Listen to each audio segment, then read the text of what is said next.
Agradecemos que usted se informe con Hechos AM. Vamos al espacio de la entrevista de esta mañana, en este 23 de febrero de 2021. Estamos en el día martes, avanzando en la semana, muy cerca ya del proceso electoral.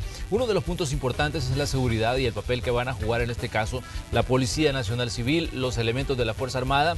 Hace unos días, el encargado de negocios de la Embajada de Estados Unidos, Brendan O'Brien, decía que se había sostenido una reunión, en este caso con el ministro de la Defensa, con el director de la Policía, para hablar del papel que van a jugar en este caso en el proceso electoral. Él les pedía que en este caso la Fuerza Armada y la Policía jugaran un papel político. Vamos a conversar sobre este punto y bueno, sobre los planes que existen para, digamos, garantizar la seguridad en esos días en los que El Salvador se va a movilizar para elegir a las nuevas autoridades, Asamblea Legislativa, consejos municipales y representación ante el Parlamento Centroamericano. En esta mañana, como les decíamos, damos la bienvenida al ministro de la Defensa. Ministro, pues un gusto saludarle, un gusto recibirlo en este espacio. Bienvenido. Gracias, buenos días a todos los que nos sintonizan. Es para mí un placer estar acá y poder compartir con la población cuáles son las actividades en las cuales la Fuerza Armada está colaborando con diferentes instituciones. Ministro, la verdad que hay una cantidad de temas importantes que tratar con usted, pero obviamente el de las elecciones, por ser un tema cercano, por ser un tema que afecta pues a todos los ciudadanos, pues nos interesa conocer cuál es el dispositivo, si ustedes lo tienen, para desarrollar en el proceso electoral. ¿Cuál es el papel que están jugando en este momento? Bueno, nosotros estamos desarrollando y todavía afinando los últimos detalles de un plan que va en apoyo a la seguridad pública, a la Policía Nacional Civil. Claro. Con respecto a la responsabilidad que tiene la Policía Nacional Civil en las elecciones. Nosotros en años anteriores hemos colaborado con el Tribunal Supremo Electoral en el transporte de algún material electoral para aquellos sectores que están más aislados. Claro. Y como por ejemplo allá en la parte del Golfo de Fonseca, también ahí en Puerto del Triunfo. Estamos a disposición de ellos. Este día, de hecho, nos han convocado a una reunión a las 9 de la mañana con el de seguridad de la OEA, sí, y el Tribunal Supremo Electoral para ir viendo ya los últimos detalles. Nosotros lo que hacemos es apoyamos a la Policía Nacional Civil en un cordón exterior a los centros de votación. En los centros de votación solamente puede estar personal de la Policía Nacional Civil, claro, dando la custodia y todo lo que respecta a la seguridad. Pero nosotros reforzamos a la policía en los cordones exteriores. También para estas elecciones, como en las anteriores, el esfuerzo para darle toda la seguridad a las personas desde sus casas, pues, del lugar de habitación hasta los centros de votación, requieren de un empleo del total de las fuerzas. Y la Policía Nacional Civil concentra esa cantidad de efectivos más cercanos a los centros de votación. Esos espacios que deja la policía, donde habitualmente ellos están junto con nosotros, que ellos tienen que mover a la gente al centro de votación, nosotros ahora cubrimos eso. Es decir, que para que el resto del plan, el plan control territorial y otras actividades que son rutinarias en el país no se vean afectadas por el hecho de concentrar a los miembros de la Policía Nacional Civil en los centros de votación. Ahí es donde nosotros damos ese apoyo, ese refuerzo de apoyo a la Policía Nacional Civil. Al momento no ha sido necesario que nosotros les demos transporte para el material electoral al Tribunal Supremo Electoral, porque ellos han hecho la contratación de una empresa, pero sí la parte de seguridad. Ese es un punto, ministro, porque en años anteriores hemos visto, digamos, mucha actividad de la Fuerza Armada y de la Policía. Este año se han dado algunas situaciones en las que el mismo tribunal decía de que, bueno, en el caso de la Policía, decían que no confiaban y por eso habían contratado seguridad privada. ¿Les han relegado a ustedes, digamos, en esto, considerando, digamos, que en años anteriores sí tuvieron un papel más protagónico en la custodia, en todo, digamos, ese proceso de vigilancia que requiere el organizar un proceso electoral tan importante y tan, digamos, tan grandes dimensiones como este? Bueno, para mí es bien irresponsable decir que no se confía en la institución, en la historia que llevamos a partir del año 92. No se ha presentado ningún caso en los cuales la institución esté involucrada en algún fraude o algo malicioso respecto a la ayuda que ha dado al Tribunal Supremo Electoral. Yo creo que es más cuestión de propaganda o de protagonismo, porque de ser así, ¿por qué nos han convocado este día nuevamente a una reunión con el jefe de seguridad de la ONU? Pienso yo que es la política, como ellos la llevan, el rol que nosotros hemos jugado. Lo único que no nos han utilizado en este momento es para el transporte del material electoral en la parte insular, que anteriormente lo hacíamos con la Fuerza Naval. De allí el resto de actividades en las cuales nosotros participamos, vamos a continuar dándole ese apoyo a la Policía Nacional Civil, y como yo le explicaba, que no es estar en los centros de votación, sino estar en los anillos exteriores, y la custodia en sí de ese material siempre le ha correspondido a la Policía Nacional Civil. Ministro, hace unos días nos enterábamos de la reunión que se tuvieron ustedes con Brendan O'Brien, el encargado de negocios de la Embajada de Estados Unidos, y él les había pedido que tuvieran un papel apolítico en las elecciones. ¿Cómo podemos interpretar estas declaraciones que se hicieron de parte del funcionario, en este caso un diplomático, y del encuentro que sostuvieron con ustedes como encargado de la defensa y también de la seguridad, en el caso de la policía? No, a mí no me pidió él que fuéramos apolíticos. Lo que nosotros estuvimos conversando de muchas actividades, de la relación que tiene la Fuerza Armada con el Grupo Militar de los Estados Unidos y también con algunas otras agencias que cooperamos. En la conversación lo que sucedió es que nos preguntaba cuál era el apoyo que la Fuerza Armada da al Tribunal Supremo Electoral y a la Policía Nacional Civil. Claro. Y le explicamos lo mismo que yo le estoy explicando acá. Sí. Y nosotros enfatizamos ese rol apolítico que tiene la institución. Entonces él colocaba en su tweet que agradecía el aporte que da la Fuerza Armada en temas de seguridad y el rol apolítico que juega en las elecciones. Es como que él estaba enfatizando y ratificando que la Fuerza Armada tiene un rol apolítico. Lo que ustedes le habían explicado. Exactamente. Esa es la conversación que tuvimos muy sana con él, los apoyos que ellos nos dan, los apoyos que nos van a seguir proporcionando y la satisfacción que le da a él, esa transparencia con que está siendo manejada la Fuerza Armada. Ministro, en algún momento, digamos, se ha cuestionado desde de algunos sectores políticos, en este caso, digamos, el papel que ha jugado la Fuerza Armada y la misma policía en cuanto al trabajo que hacen con el presidente de la República. Sí. Sabemos que el presidente es el comandante general de la Fuerza Armada y en determinado momento decía, los críticos, por ejemplo, de la relación Fuerza Armada-presidente decían, hay una utilización de la Fuerza Armada para fines e intereses directamente del presidente e incluso de su partido político. ¿Qué dicen ustedes sobre todo esto, considerando de que la institución ha gozado de la confianza de los ciudadanos durante muchísimos años y que, digamos, en determinado momento, entre los mejores evaluados ante los ojos ciudadanos han aparecido ustedes, digamos, como fuerza militar? Pero ¿qué dicen ustedes con lo que está pasando hoy en torno al, digamos, al papel que juegan y los cuestionamientos que en determinado momento se les hacen? Fíjese que yo digo que es al revés. Con 35 años que tengo yo de estar de alta, he podido durante todo ese tiempo ver y trabajar con diferentes gobiernos. Claro. Y yo siempre les digo que me mencionen una sola actividad diferente que la Fuerza Armada esté realizando con el presidente Nayib Bukele respecto a los gobiernos anteriores. Todas.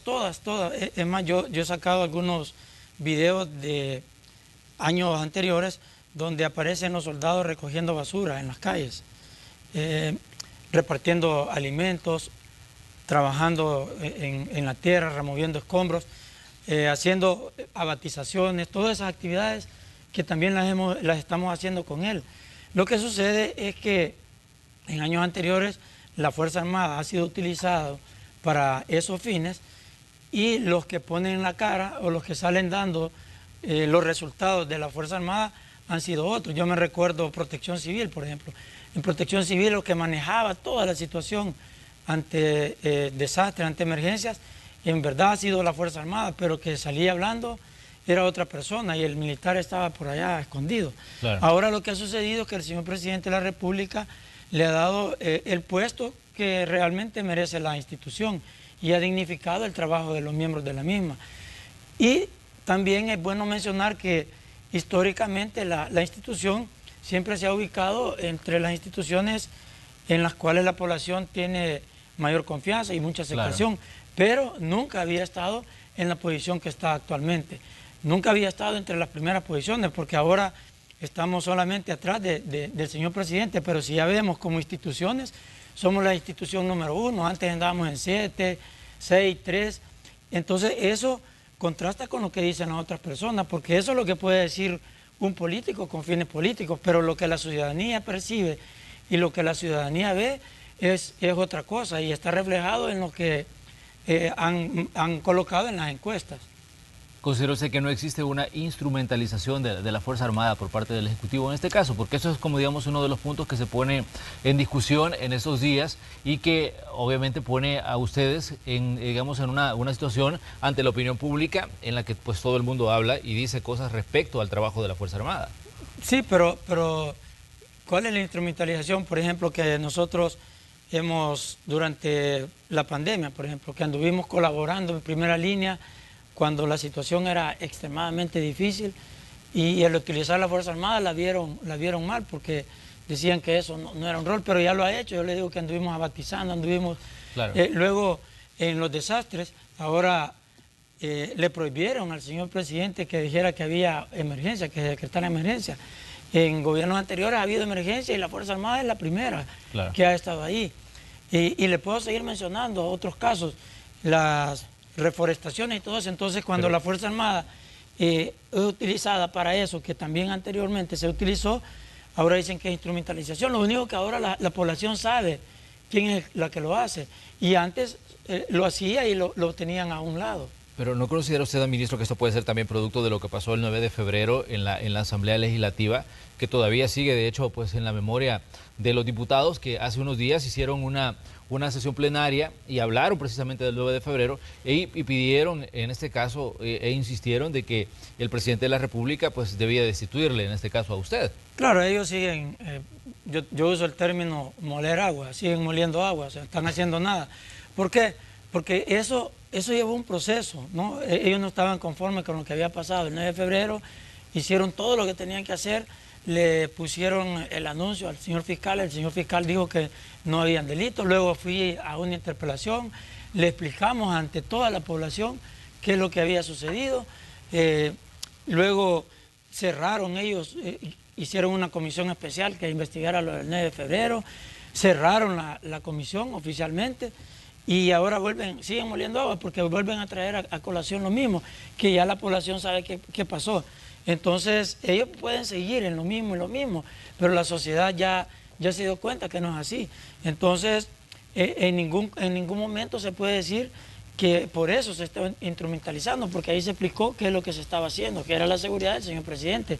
Y sin embargo, en ocasiones anteriores, sí utilizaron a la Fuerza Armada y no para algo legítimo, porque un ministro, por ejemplo, no tiene las mismas, dentro del fuero que él tiene, no tiene los mismos derechos que tiene un señor presidente.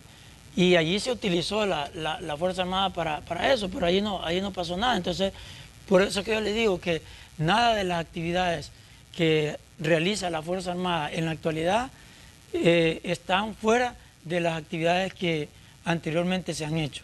Ministro, hace unos días uno de los periódicos publicaba, digamos, una serie de declaraciones que daban, en este caso, digamos, son un supuesto jefe militar, donde decía él que el supuesto, digamos, lo que ocurrió el 9 de febrero no fue ningún plan de seguridad para el presidente, sino que fue un asalto militar, decía. Entonces, esa era una declaración que él daba pues a uno de los periódicos e incluso el periódico señala que son fuentes militares que están, digamos, queriendo que se le guarde el anonimato por el mismo tipo de declaración que están haciendo. ¿Cómo toman ustedes esto? Me imagino que usted ha tenido conocimiento de este tipo de información que salió. Sí, fíjese que hay mucha gente que ha vestido el uniforme de la Fuerza Armada, pero que no ha tenido su desarrollo o su desempeño profesional, no ha sido el que se requiere para llegar a comandar unidades militares o a estar en posiciones de decisión. Claro.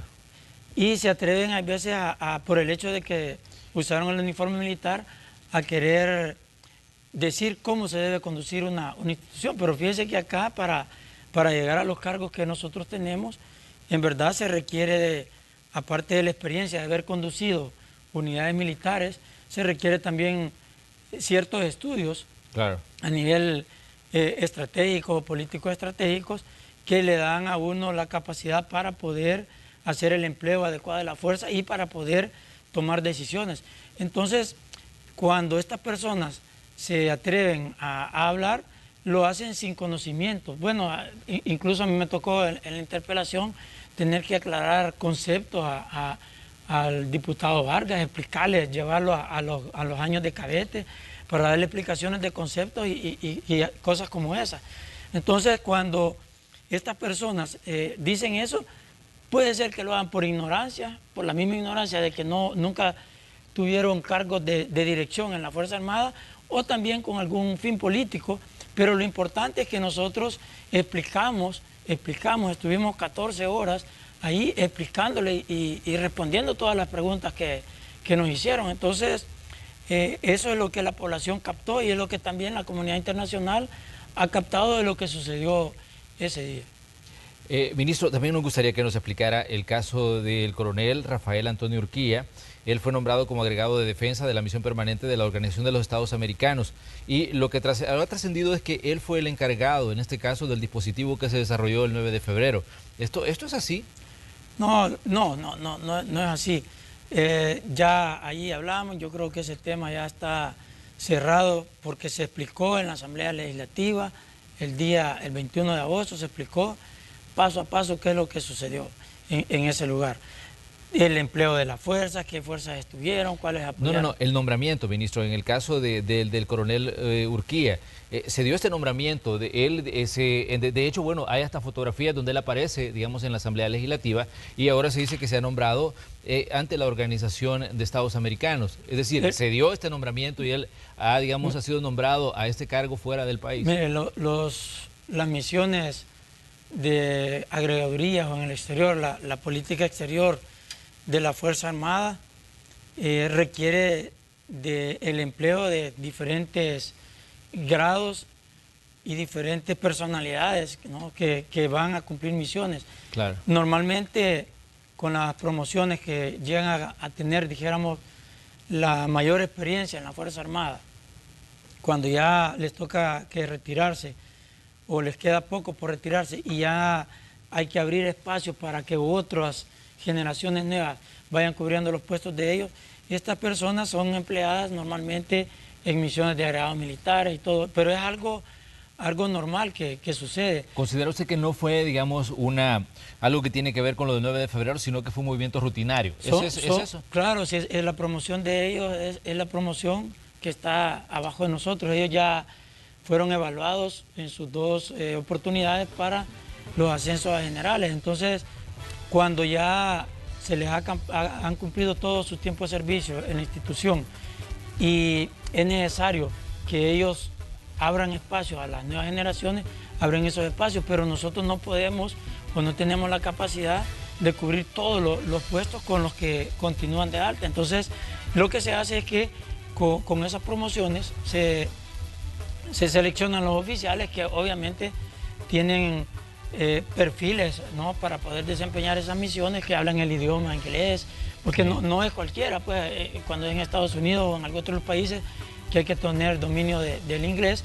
Entonces se seleccionan, ellos van a cubrir esas misiones y el puesto de ellos lo cubren los oficiales nuevos que necesitan ejercer mando para que luego ellos son los relevos nuestros, y cuando son nuestros relevos ya tienen toda la experiencia para poder ostentar los cargos de nosotros, pero no es como él bueno, tenemos todavía en Washington el agregado militar, es el ex jefe del Estado Mayor Conjunto de la Fuerza Armada, y así el que está en la Junta Interamericana de Defensa es un coronel también que es arriba de mi promoción, sí, pero que están cubriendo esos puestos por algunas características que ellos tienen.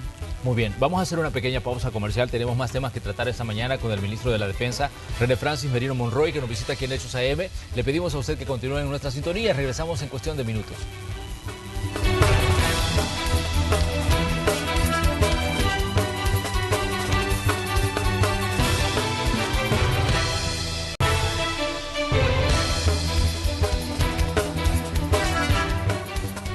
Gracias por continuar informándose con Noticiero Hechos. Estamos en el espacio de la entrevista de Hechos AM. Esta mañana sostenemos una conversación con el ministro de la Defensa, René Francis Merino Monroy, que nos visita aquí en el espacio, en el estudio, y tenemos pues oportunidad de conversar con él sobre diversos temas que han estado en las agendas informativas. Ya hablábamos sobre la parte electoral y el trabajo que va a hacer la Fuerza Armada este 28 de febrero, cuando El Salvador pues vaya a elecciones. También hablábamos de situaciones que todavía continúan haciendo eco en la Asamblea Legislativa respecto a situaciones que para los diputados todavía no están, digamos, cerradas, aunque el ministro nos explicaba que para él pues ya es un capítulo que se cerró. Ministro, hay una situación que ha ocurrido, digamos, en estos días y que ha saltado a la opinión pública. El caso del teniente Cristian Adalberto Castro Grijalva. Él asegura que fue dado de baja de una forma injusta, dice, y por 2 años. Esto por una situación de que fue sometido a un tribunal de honor en la Fuerza Armada y que, digamos, el caso ya está siendo incluso investigado por la Procuraduría de Derechos Humanos y ha habido, digamos, otro tipo de pronunciamiento sobre el tema, y él asegura que ha sido discriminado por sus preferencias sexuales. ¿Qué dicen ustedes, ministros, sobre este tipo de casos, que me imagino que no es típico que se hable, digamos, de este tipo de cosas en la Fuerza Armada, pero lastimosamente pues existen? No, ahí lo que sucedió es que tuvo un problema legal con la Policía Nacional Civil, porque estaba haciendo desórdenes, la gente avisó,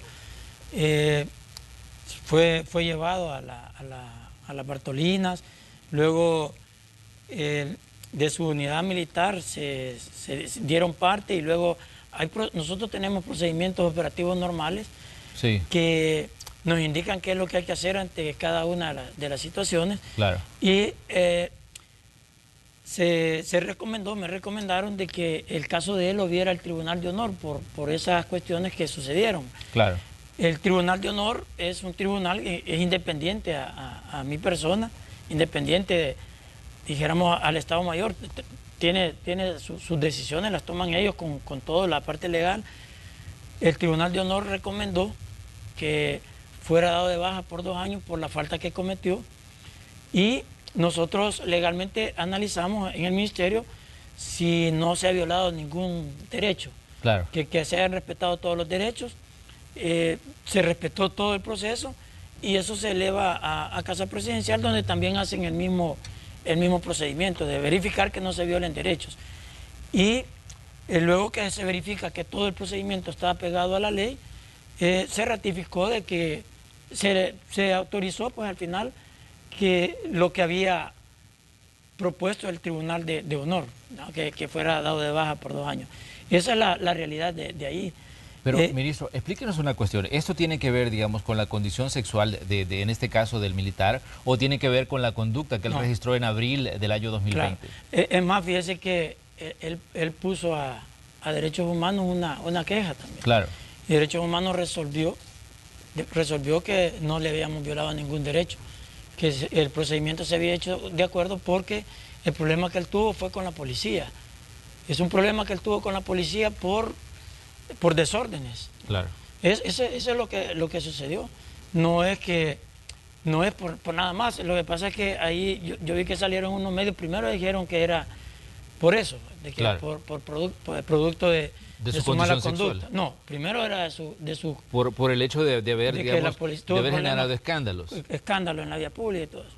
Luego apareció que aparece eso. Entonces no tenemos, bueno, no, sí, el problema que él tuvo fue por su mala conducta en la vía pública.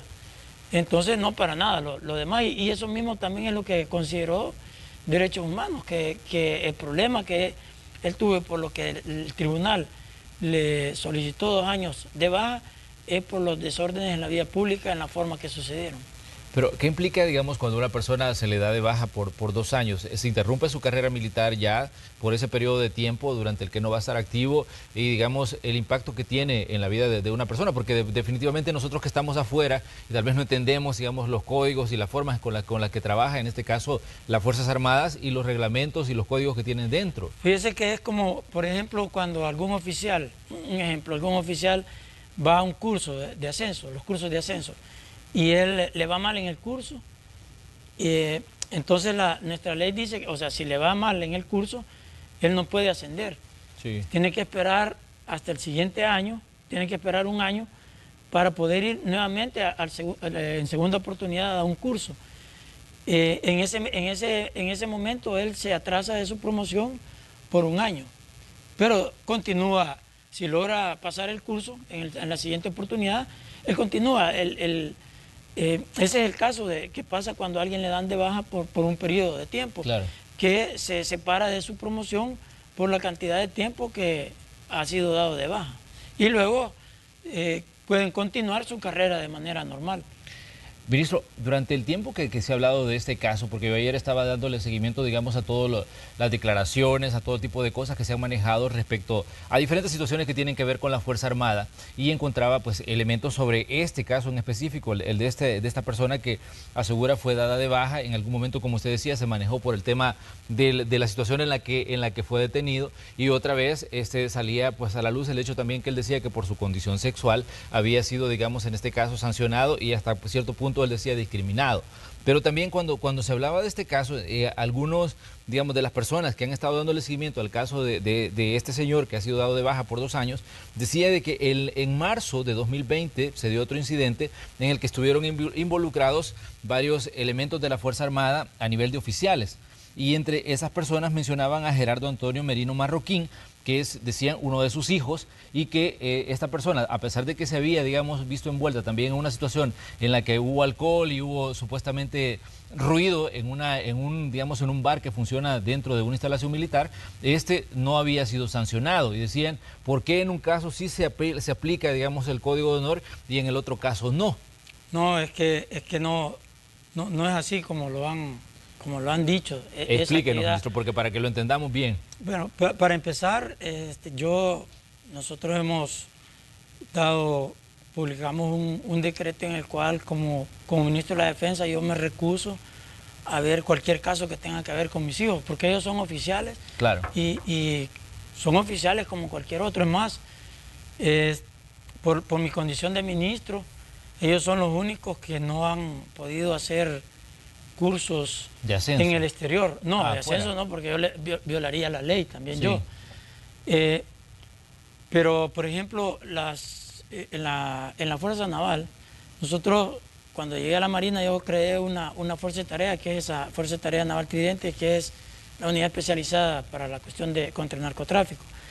Entonces, dentro de la cooperación de Estados Unidos, estaba bastantes capacitaciones en Colombia para los oficiales navales que trabajan en eso, y también en Navsquiat, en Estados Unidos, en Luisiana. Todas las promociones abajo de ellos, la de ellos y arriba de ellos, han ido a esos cursos. Solo mis hijos no los mandé, porque aunque les estoy quitando una oportunidad, pero preferí hacerlo así, y quizás egoísta hasta cierto punto, para evitar que fueran sometidos al escrutinio público por el hecho del cargo que usted pero sí pueden revisar que han ido la promoción arriba de ellos, la de ellos y la de abajo de ellos. Todos han ido a esos cursos, ellos no han ido. O sea, en ese sentido, yo no me meto. Aparte que a esos niveles, quien ve eso son los comandantes de las unidades y llegan hasta el Estado Mayor Conjunto de la Fuerza Armada. Yo de todo lo que estamos hablando ahorita, claro. Del único que yo me di cuenta rápido, porque salió en redes sociales, fue el caso del teniente Cristian, porque el mismo periodista que ha estado publicando todo esto, publicó ese mismo día, publicó en el diario de hoy, que había sido detenido un oficial, y publicó ese mismo día cuando sucedió eso. Entonces eso obviamente me dan parte a mí que sucedió eso. Ahora, mire, todas las cosas que pasan en las unidades militares, ¿cuántas cosas estarán pasando en este momento de que un oficial se levantó tarde, que no llegó a la hora a formar, que se quedó dormido en tal lugar? Todas esas cosas yo no las veo, esas las ven a otros niveles y resuelven a esos niveles. Cuando las faltas sobrepasan los niveles normales, entonces van al Tribunal de Honor. Cuando es un escándalo en la vía pública, cuestiones como esas que ameritan, van al Tribunal de Honor, y eso es lo que pasó. Lo que pasa, ministro, como le decía yo, estos temas han trascendido a la opinión pública. A nosotros nos interesa, bueno, que usted dé Sí. su visión de los hechos y que nos explique, porque de pronto, digamos, hay una cantidad de situaciones que están saliendo ante la opinión pública y es necesario escucharle a usted en este caso porque es el encargado de la defensa y el que está manejando en este caso lo que está pasando, digamos, en las Fuerzas Armadas. Como usted decía, hay cosas que llegan a sus manos y otras que no. Pero en este caso en específico es el coronel piloto aviador Eduardo Alfonso Salazar García, ejecutivo de la brigada, de la segunda brigada aérea, algo así según tengo entendido, es el quien da, digamos, esta declaración y asegura que en determinado momento el sancionado fue él y no los oficiales que se vieron involucrados en, digamos, en el problema en el que estaba, pues en este caso, uno de sus hijos.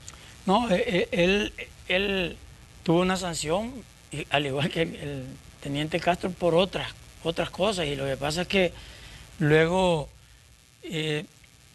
que no aceptan la responsabilidad de sus actos, comienzan a querer justificar y a ver qué hacen. Bueno, no me gusta, no es mi estilo hablar en mal de las personas, pero el coronel Salazar tiene una cantidad de faltas en su carrera. Bueno, estuvo de baja, que allí aparece como que es una víctima del mal, de la mala dirección del alto mando. Pero no ha sido por eso. Yo creo que ahí en el artículo que escribieron medio menciona que fue porque fue a sacar a una persona de un lugar donde no estaba. Cuando se inició la pandemia hubo un decreto, si ustedes recuerdan al principio sí hubo un decreto, Claro, claro. en el cual se establecían que todas las personas que vinieran del exterior tenían que pasar a hacer cuarentena A los centros de centros de contención. contención. Yo me recuerdo que ese día estaba la señora ministra de Vivienda, estaba en un centro de contención aquí en la Costa del Sur, en la Costa del Sol, Claro. que también ese día, un día antes había venido el señor fiscal, que también pasó, pero una resolución salió, pero hizo todo el procedimiento. Entonces, lo que pasó, por lo que fue sancionado él, es que estaba un oficial que vino del exterior, él lo fue a sacar del lugar donde tenía que hacer guardar la cuarentena y se lo llevó a la segunda brigada sin autorización de nadie. Y eso generó un problema. Entonces lo investigó eso el Estado Mayor Conjunto, que es el que tiene que ver con eso, y determinó que había cometido una falta que era grave. Pero a él se le impusieron el correctivo, no sé ni qué correctivo fue el que a él le impuso, porque se lo impone, no se le impone mi persona. Y luego ya él tiene su tiempo de servicio, así como le digo yo que el coronel que usted mencionaba, el coronel Urquía Álvarez, ellos ya su promoción, ya tuvieron los años de servicio que tienen que tener en la Fuerza Armada, ya tienen el derecho a pensión. Entonces la Fuerza Armada, por ley, tiene la facultad de determinar si alguien de los que están en esa situación es necesario en la institución, la institución lo puede mantener por más tiempo. Claro. Pero si ya no es necesario, le dice que se retire, que pase a disponibilidad y que se retire. Y eso es lo que ha sucedido con él. Ministro, ¿qué dice usted respecto, digamos, a todos estos temas que de pronto trascienden ante la opinión pública y que es raro que, digamos, que la Fuerza Armada deje ver, en este caso, sus interioridades respecto a las situaciones que ocurren dentro de la institución y de pronto, digamos, comienzan a salir estas declaraciones? Algunas son anónimas, otras tienen nombre y apellido, pero de pronto, digamos, se comienza como a ventilar muchas cosas que han pasado. En este caso, los incidentes de los que estábamos hablando pasaron en el 2020, abril, marzo, por ahí, entonces, y están trascendiendo, digamos, ya en este 2021. ¿Qué dice usted sobre esto, ministro? No, sí, la verdad es que antes sí ocultaban eso, porque se dieron muchas cosas que alteraban pruebas y hacían un montón de cosas. Nosotros, en verdad, todo lo hacemos con transparencia, no andamos ocultando nada, se hacen los procedimientos normales como deben de ser. Y hay gente, pues obviamente ahora con las redes sociales, hacen uso de las redes sociales para poner lo que quieran, gente que se pone otros perfiles para decir lo que quieran. Pero yo lo que les digo que si nosotros estamos haciendo algo malo, y ¿por qué no van a donde corresponde, a poner la denuncia como corresponde, y los resultados, si lo hemos hecho mal, van a hacer pues como tengan que hacer, porque a nosotros nadie nos va a defender ahí, claro, a estar tratándonos de ayudar por algo malo que hayamos hecho. Entonces, nosotros estamos tranquilos, manejamos con transparencia la institución de la mejor manera, lo más profesional posible. Lo que sucede es que hay gente que en verdad, y esto es parte también de los resultados, y porque la gente dice que incluso ni cree en los resultados del Plan Control Territorial. Lo que pasa es que dejamos de hacer un montón de cosas que estaban acostumbrados a hacer, pasar solo tomando, solo en celebraciones. Y había gente que hacía eso, pues eran grupitos. No le digo que toda la Fuerza Armada, porque el grueso trabajaba. Sí. Pero ahora nosotros paramos eso, pues. Entonces estamos más tiempo en las actividades que son de la Fuerza Armada en apoyo a la población civil. Y hay gente que no se adapta a esos cambios. Y es la gente que se pone a hablar esto. Y es lo que yo le decía, hay gente que es mejor que estuviera callado, porque si uno fuera, dijéramos, más inmaduro, se pusiera a hablar tantas cosas de sus carreras, de todo lo que tienen, que le generaría un gran problema a estas personas. Pero nosotros aquí estamos, nosotros tenemos nuestro perfil, nuestra cara aparece en nuestras cuentas, estamos de frente a la población para contestar o para aclarar cualquier cosa que pase. Todas las hacemos con transparencia, hemos evitado la corrupción en la institución, hemos parado un montón de cosas que no estaban correctas. Trabajamos de acuerdo a la política del señor presidente en transparencia, en dedicación, en pasar todo el tiempo trabajando y dándole el ejemplo al subordinado, porque claro, ¿cómo le podemos estar exigiendo nosotros al soldado que esté en todas las actividades que estamos colaborando si ellos nos ven que nosotros pasamos en un bar tomando, o que andamos de vacación, que andamos, que solo pasamos jugando pelota o haciendo otras actividades?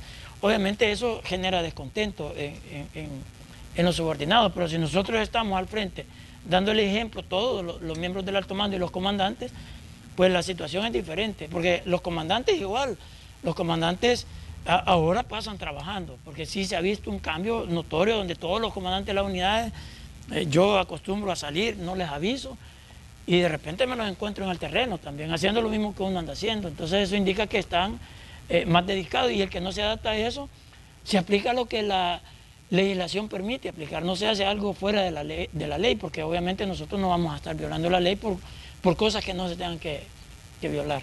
Ministro, un punto importante en esta, digamos, a la altura de 2021 es hacia dónde va el Plan Control Territorial, porque hemos visto lastimosamente que en estos últimos días han resurgido algunos hechos de violencia, algunos aislados, otras situaciones en las que ha muerto gente, víctimas del accionar de las pandillas. En este caso, usted hablaba del Plan Control Territorial. ¿Hacia dónde va, ministro, digamos, este plan en el que la Fuerza Armada sigue siendo, digamos, un punto clave de apoyo, en este caso, a las labores de seguridad pública de la Policía Nacional Civil?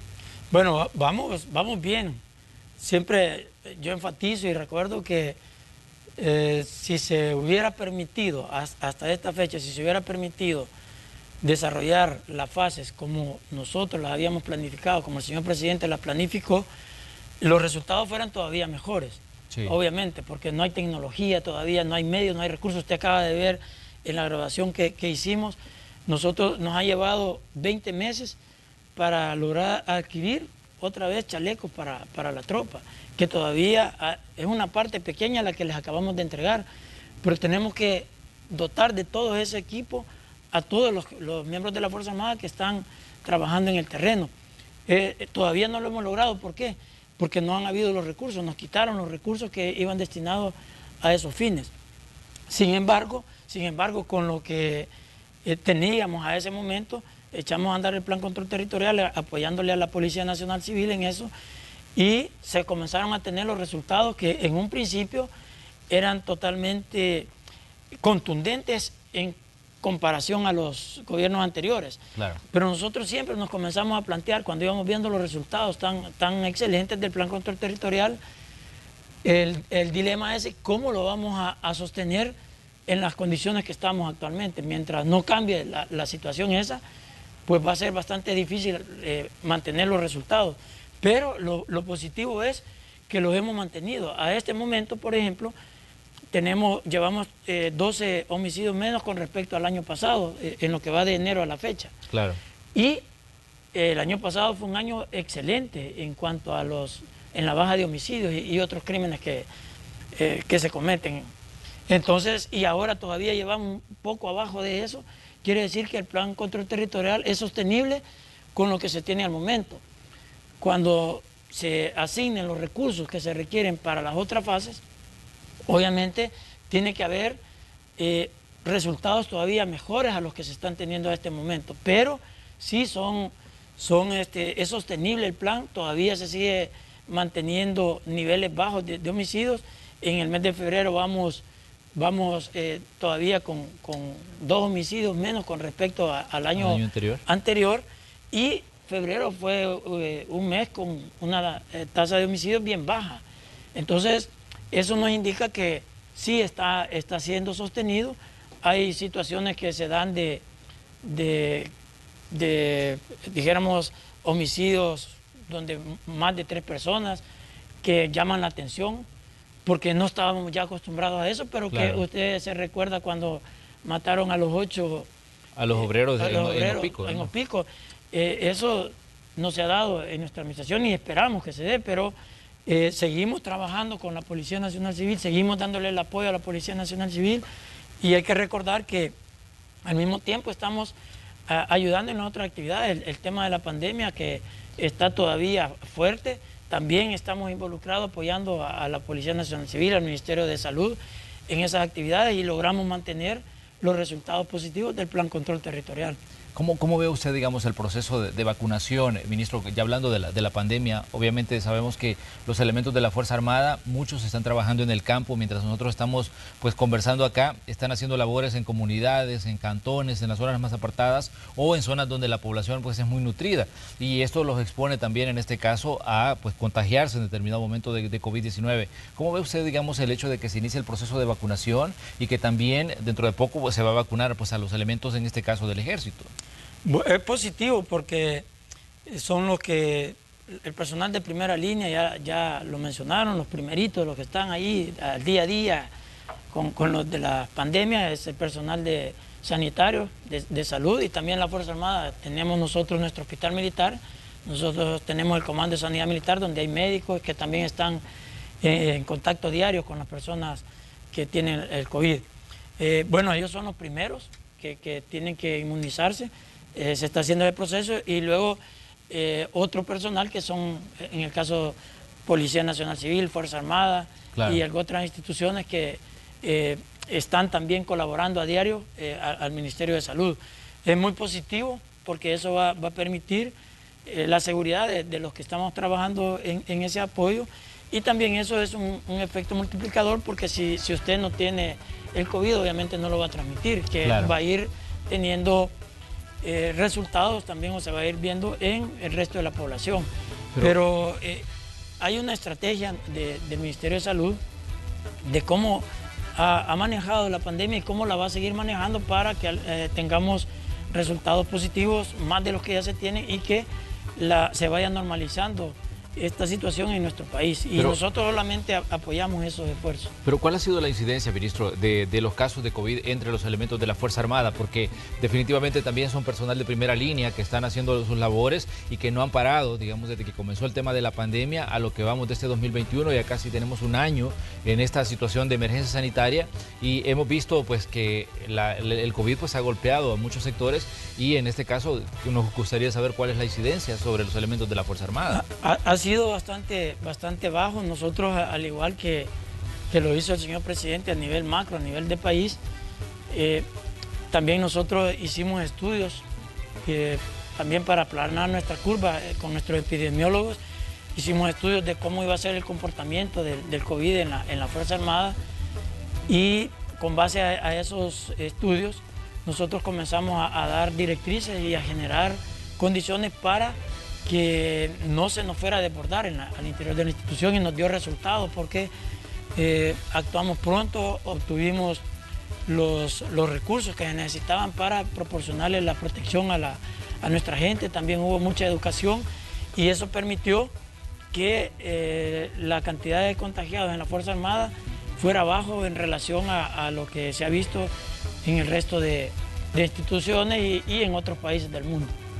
Muy bien, ministro. Le queremos agradecer que nos haya visitado esta mañana y que nos dé su punto de vista sobre los diversos temas que han estado pues ante la opinión pública en estos días. Agradecemos que esté aquí, gracias por su tiempo y esperamos recibirlo en próximas ocasiones para que venga a conversar con nosotros sobre el trabajo de la Fuerza Armada y sobre todo lo que está ocurriendo pues en el territorio nacional. No, gracias a ustedes por darnos la oportunidad de aclarar algunas situaciones que se dan en la institución y también explicarle a la población civil qué es lo que está haciendo la institución por beneficio de todos los salvadoreños.